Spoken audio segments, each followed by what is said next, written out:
and welcome to the Build and Exit podcast. I'm Julie Wilkinson, and I started the podcast off the back of the work we do in Wilkinson Accounting Solutions because I realised there was a need in the market for entrepreneurs to get some help in exit planning to maximise wealth and growth by acquisition. So I'm really excited today to have Céline Aloé. Did I pronounce it right? I'll be struggling with that one. This is a really exciting story. So I've known Céline for a little while, but ultimately the reason I've invited Céline onto the podcast is because if we delve back towards COVID time, there was an issue with her business. So she's the CEO of UKLC. And when we delve back to COVID time, the business dropped a lot of income, probably to zero. And it's a really inspirational story. We're going to talk about her growth journey of how she bounced back and still invested in herself and is now actually at 8 figures after 3 acquisitions. So I think, Céline, you're going to bring some real insight into a lot of the listeners because this is a pretty amazing story. So first of all, I want to hand over to you and so you can tell a bit about your story and why you wanted to come on the podcast. Lovely. Thank you, Julie. And thank you for inviting me on. Quite excited to be here. Yes. So it's been a very interesting 5 years. It's strange, isn't it, to think that that's 5 years ago. We had that all ahead of us of COVID. But I've been in business for 25 years and I sort of look at it, I sort of had 3 different sections to it: working on my own, having a business partner, having COVID, and then the acquisition time. So we work in international education. We teach English as a foreign language to international students who come over to the UK and Ireland to have a language experience. You know, they get on planes, they fly over, they learn English, they do lots of other things. So obviously, 5 years ago, when COVID hit and the planes all stopped, all of our business stopped. And I'd had sort of organic growth for those first 10 years on my own. Then I joined with another business and we'd gone on a real sort of growth journey, had a really good business plan. And we almost hit it because it was our plan to 2020. We called it the 2020 plan. But then we had a bit of change in the business. Actually, in 2019, I bought out my business partner. He was older than me. He wanted to do other things. So I bought him out, took control of everything, decided I was going to go on this really big journey. And then 3 months into the year, all our bookings were cancelled. So the tap literally turned off from one day to the next. And I'm quite an optimistic person. So I was one of those people sort of thinking in March, the kids will be back at school after Easter, or it'll be fine by summer. And obviously it was the start of a really long 2 years of keeping things afloat, and instead of sort of thriving and growing, we went into total survival mode. So yes, if I think back to it now, actually, it sort of gives me shivers. I think you go along in business, don't you? And you analyze maybe different threats. You think things that can happen to your business, but you just don't expect a situation to come where all of it stops. And we'd done really well in the Chinese market. We had loads of Chinese kids, so they were the first that all cancelled. And then our next biggest one was the Italian market, and then they all cancelled. And then obviously bit by bit, everybody cancelled, and sort of sat there thinking, oh my goodness, how much money have we got in the business? How long can we keep going? We were lucky that furlough came in. It was quite interesting. I got all the team together one day and said, look, we've only got like 12 weeks running costs in the business. We're all going to have to drop down to a couple of days a week to see if we can ride this through. And then it was literally the next day when furlough was announced. So I was able to furlough everybody, except myself and one other person, got a Sybil's loan out, and just started to ride it out. I think it's interesting because I think to myself, if somebody had said to me, oh, well, wait a couple of years and it'll all come back, maybe I would have just gone on holiday for 2 years and had a really easy time of it. Whereas actually it was always about what can we do? What can we look at? We actually managed to find a pivot, which really helped us around, it was sort of back end of 2020, where there were lots of international students at boarding school in the UK. Who couldn't go home for the holidays. So they had the sort of opposite problem. And so some of the schools that we work with asked us if we could look after them. So we managed to do that. And it was just a bit of enough of a drip feed to sort of keep us going and keep the wolves from the door. And we were very hopeful, obviously, that maybe by summer 2021, there would be some movement, things would open up. So we even went through a sales season. We even started selling everything for summer 2021. And then if you remember, it was Christmas 2020. As soon as we came out, we all went back into lockdown again for another 3 or 4 months. And it soon became obvious that we were going to have a second year of no return to normal business. So that was probably the most challenging year. When I look back at that time, that was the time where I really, questioned whether it was worth continuing, whether it was going to come back. But I think I always felt that it would, because I had teenagers at home who were stuck in their bedrooms and like desperate to get out. So I thought when it will come back, people will travel again, and people will they'll want to go and learn languages again. I just have to keep it going until that happens. But yeah, it really wasn't an easy time. But what I found quite fascinating is I remember you telling me in this stage, you actually then invested more money in yourself, didn't you, on sort of like a coaching program, which I think is this goes, like you say in business, it's hard to always predict everything. I mean, I talk a lot about financial planning and forecasting. I think it's important, but I think the thing with SMEs is you can't always forecast much more than 3 months. I think you need to have a longer term vision, because you have to be able to stay on a roadmap and be able to pivot to where you want to go, because you've got to be able to diversify, but you never really know, because it's not everybody has ultimate limits of cash like maybe a corporate company does. So there has to be some form of stop where you do pivot quickly and change. And I think that's the thing with smaller SMEs. But so I think to know you're going through that bad stage of cash drawing down, which is obviously very scary, but then to still personally invest in yourself. So that must obviously be the hidden confidence. I mean, you call it optimism, but maybe it's hidden confidence that you had. So what was that, and what made you do that? Well, I'd actually signed up for it. So when I went through this scenario of sort of buying out my business partner, being, totally in control of the business, I thought I need to invest in myself. So I had actually signed up for it in January 2020. And I'd also done some sort of personal coaching for myself as well, really wanting to step up in my role. And in that moment of, well, there's no money coming in, I need to cut everything, this obviously came up. So, I mean, actually what I did at one point is I started paying for it myself, and I dipped into savings, because I thought I really need this. And what there was through that was a really good community of other businesses, which at that point, when everything stopped, it stopped for everybody, didn't it? So there was people in my coaching group who were vets and dentists, and all their business had stopped. But 3 months later, all of their customers came back, whereas obviously mine hadn't. And I feel now that if I hadn't have done that, I'm not sure I would have made it. I'm not sure I would have made it through. I guess one of my big learnings, having done this for 25 years, is that having outside input and coaching and mentors and people to speak to is so key and important.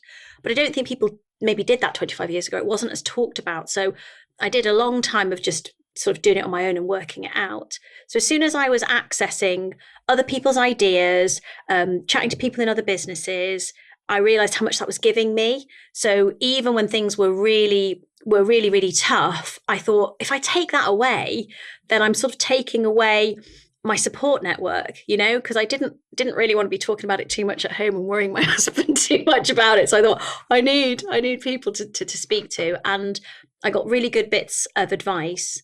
But also, I think it was the positivity. So I think when you're sort of plugged into that sort of environment, you can step out of the doom and gloom of the newspapers and how bad everything is, or the people standing in the queue at the supermarket worrying about how bad it is. Was able to sort of tap into a bit more positivity, longer term thinking. It will come back. What do we do to survive? So. And it is interesting, if I think the decision I made to invest in myself, even just before COVID, I think that was the first time that, the business had done well. I was earning good money for the first time, and didn't go and buy a big car, didn't move to a bigger house.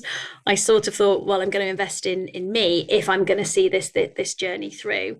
So that's now a bit of a non-negotiable for me, even as we now navigate the next stage of the business.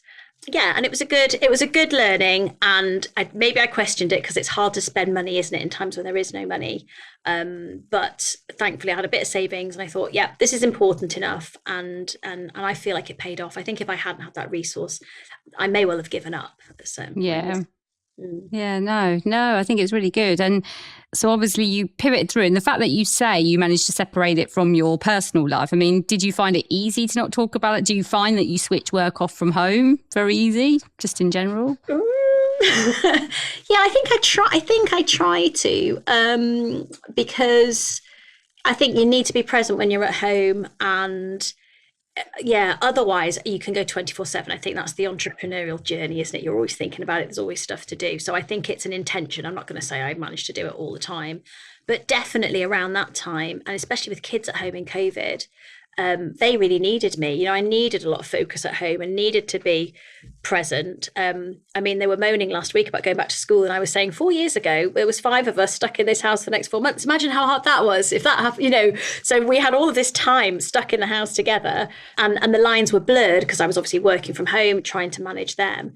So I think I focused on them to try and de-stress from it, and have maybe since COVID tried to carry that on, you know, have a point where no, switch off and be present with the family. Isn't always easy, but it's definitely an intention. Yeah, no, I mean, I'm quite big on well-being. I've gone on a journey probably over sort of the 18 months to 2 years, last 18 months. And so I have a whole morning routine. I have 90 minutes every morning. I get up at 5. I've been doing this for ages. Every morning I do at least 15 to 30 minutes meditation. I journal. I have like my me time, and I do that sort of before everybody gets up. And the reason I did it, and I think it's actually changed my life, is because a bit like you, I haven't been in business as long. I actually started my business officially in Jan 20, just before COVID. So I would obviously left my corporate job and then came into the business. And for the first couple of years, I was just kind of doing sort of fractional CFO and financial consulting projects because I was testing the market to see what I wanted to do. So I was in Jan 20. I'd actually left because I'd set the business up in July 19, but I had sort of like a fixed term contract. I'd actually made the decision to leave that contract in December 19. So obviously Jan 20 came. Anyway, the long story short is I thought, I've done it now. I'm just going to have to get on with it. And, you know, it was all fine.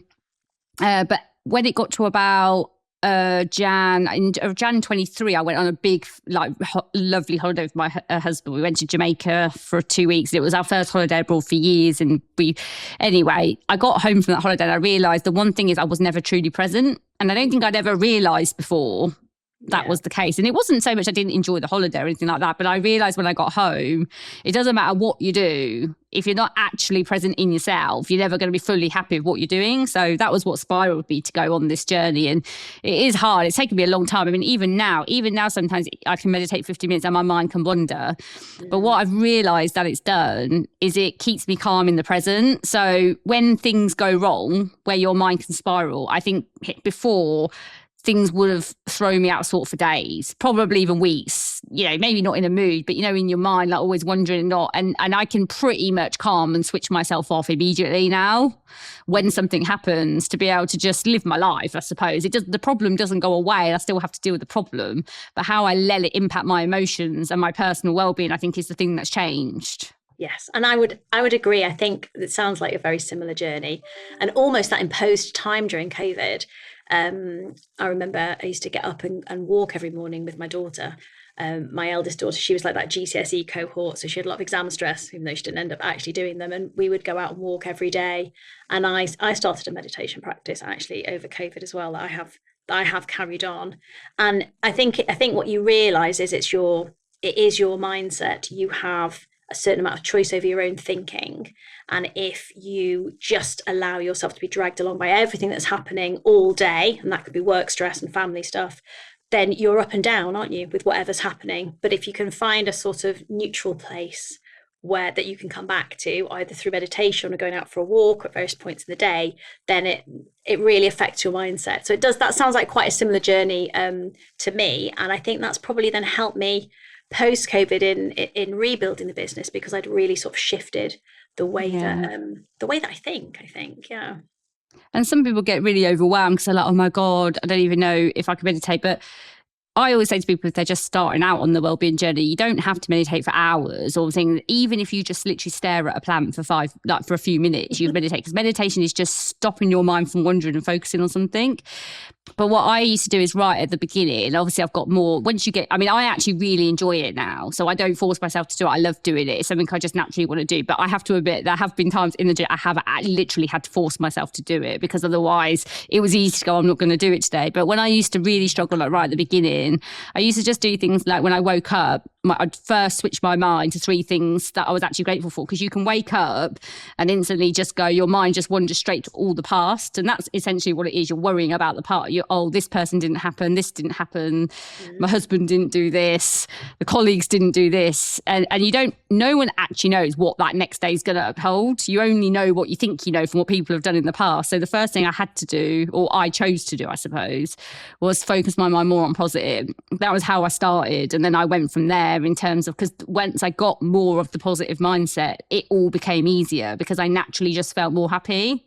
Yes. Yeah. It has it definitely has a big effect. Yes. And I don't even do it for as long as you do. I think I probably do 10-15 minutes every morning, which I still do because, busy life in the morning. But I like that you said you get up that early. I don't think I could quite manage 5 o'clock, but definitely having that little bit of time to be intentional about how the day is going to go. I think that makes a big difference as well. Definitely. So anyway, going back then, so you're now where we are with these 3 acquisitions and this 8 figures, which is obviously absolutely massive from where you were. So what happened? Why did you go down the route? Well, I think obviously we had to rebuild. So it was really sort of coming into 2022 when business started to flow back. And probably the early months of 2022 were the hardest, because if you think you've had 2 years of such low income, I think that was the point where we were extremely stretched. But it started to look like people were booking. Okay, so the money is going to come and it is going to happen. And I was so tired, I think, by that stage as well. So I had gone through certain moments of thinking, do I want to carry on? Could I do something different? Should I just stop? It's been hard. Nobody would think bad of me having gone through COVID. But I think one of the things that really kept me going was the people. So I think I love the business that I'm in because of the people. I love the students who come, the clients the agencies we deal with, but also the team, some of whom have been with me for a really long time. And they were so incredible through COVID. They were positive and they kept working and they kept believing that we would come out of it. So I sort of felt like, no, I really owe it to them for us to come back and to come back strong. And we'd had so many years of organic growth, like slow organic growth, which was fine whilst growing a family and doing everything else. But I think I just thought to myself, I don't know if I've got the energy for like another 20 years of slow organic growth. And I also felt like I needed to be doing something a bit different because, I'd managed to move out a little bit of the owner operator phase. I'd brought good people in. I'd managed to hand over stuff. And then obviously through COVID, I ended up going right back in and being ground level, doing everything again. So I definitely wanted to move out of that space and do something different and something more challenging.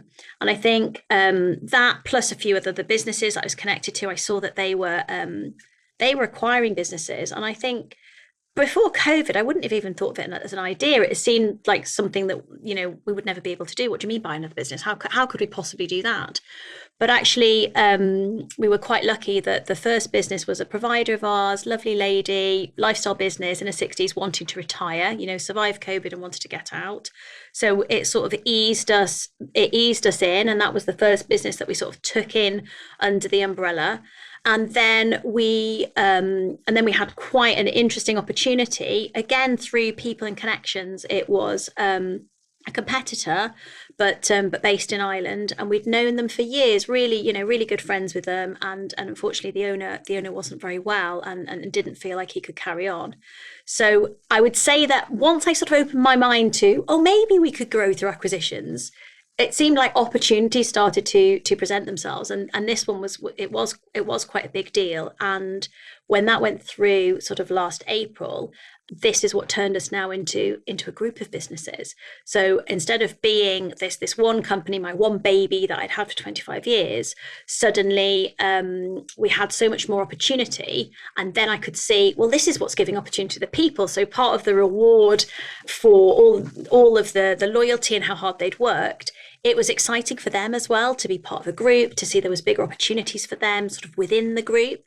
And it really I think lifted and elevated everybody's thinking. So it does feel like a bit of a roller coaster ride to have gone from where we were, maybe in January 22 to where we are now in January 25. It has been very fast, and we've learned a lot. But I think also that was part of what motivated me, because I think when you run your own business and you do it for a really long time, as I've done, you sort of know everything. You know how to do it. You're maybe not that challenged unless a COVID comes along.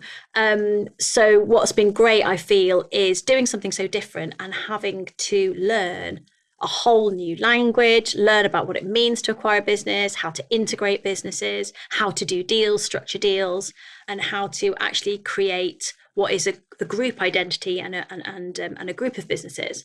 And I'm not there yet. That's really what we're doing at the moment. But again, other opportunities are coming up. We've got a few in the pipeline at the moment, and that's exciting. So then I think then your thinking starts to go, oh right, okay, so what else could we do, and how much of an impact could we actually make? Yeah, no, and I mean, I see it. I've probably been involved now with over 100 acquisitions, I think, in general. Wow. Across the board. And we obviously see it a lot where people are building groups. My belief is, I think businesses, once they reach to about mid 7 figures, so, sort of maybe 4, 5, 6 million, I believe corporate mindsets help for these, because some owners have worked in corporate and some haven't. So some people don't know sort of what a hierarchy of structure would be in a corporate organisation. And although I think they're a bit red tape and sometimes they're not ran that well, but that's because they're not ran well generally because they've grown too big and they haven't implemented it. But I think the thing that SMEs have over corporates is they've still got the ability to be agile, because they're not big enough to have so many people that it's too like red tape and structured. But they're big enough to use the structure for their growth. So one of the things we focus on a lot is like controls and governance, because I think what I find in all the businesses we see that are sort of around 7, 8 sort of figures, especially businesses go probably up to somewhere between 30 to 50 million, because it depends what the mindset is. And if they've moved into that sort of more corporate mindset, is I find that they have a good business, like a good sales pipeline, and they have good teams. But if like independently a third party was going to come and take over from the owner, as an example, would that business fully run on its own without that person? And that's the bit. And there's obviously sometimes there's a bit of structure in the background that hasn't been there, put in place in terms of infrastructure. So more things like, a lot of people have KPIs, so they will have measurements, but then when you look at the data, do they actually have the data to truly report on those KPIs? And that's the bit that I think sometimes, not every business, but I would say at least 90% of the ones we see aren't fully set up. And that's where I think the benefit can come when you're around that sort of, especially your size of business as well, where you can have that sort of structure that can help. Yes, no, because you come into a whole new world of things. Obviously, there's like being audited.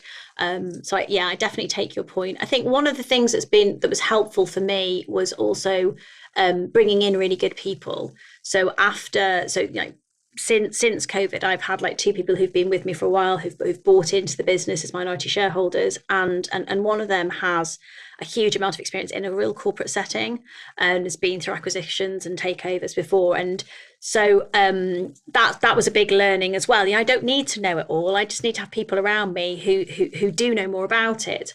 And I listen to him a lot, because I think when you spend a number of years in those environments, as with you also can see the negatives. You can see, well, we don't want to do it like that, or I've experienced it happening like this, and these are things that we need to focus on. So having that has been really good.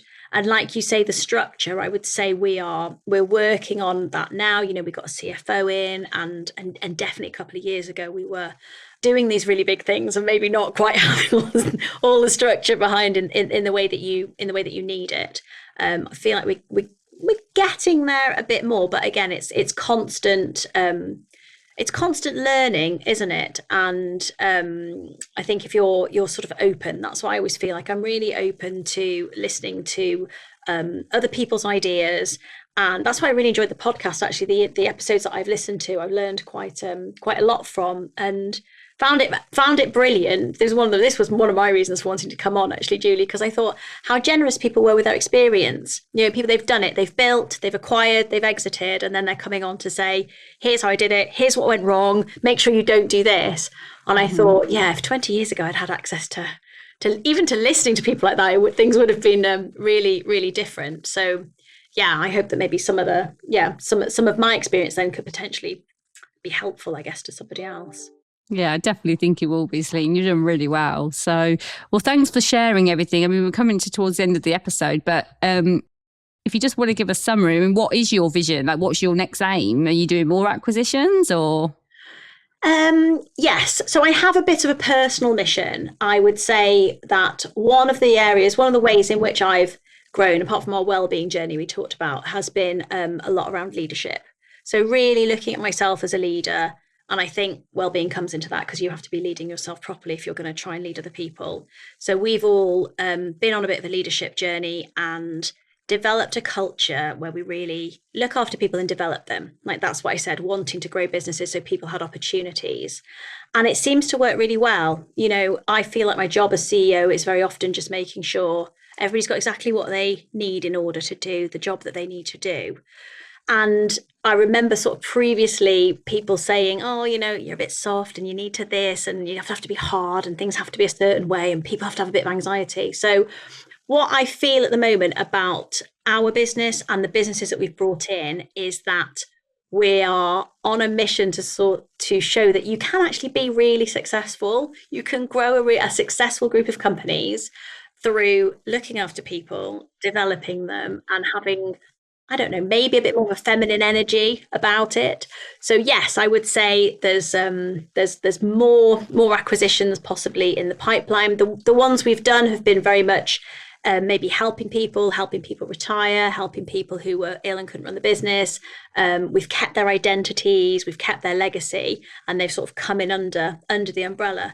So that sort of model really just really sits very well with me. And yeah, I'm quite excited, I think, now about the next 5 years. Sort of came through the COVID bit, have had this whirlwind few years, and now it's quite exciting to think, well, you know, where could we be in another 3 years' time? Well, it's amazing. So thank you so much, Céline. And thank you to our listeners. If you like the episodes, hit the subscribe button so more people can find the channel. And I look forward to seeing you again soon.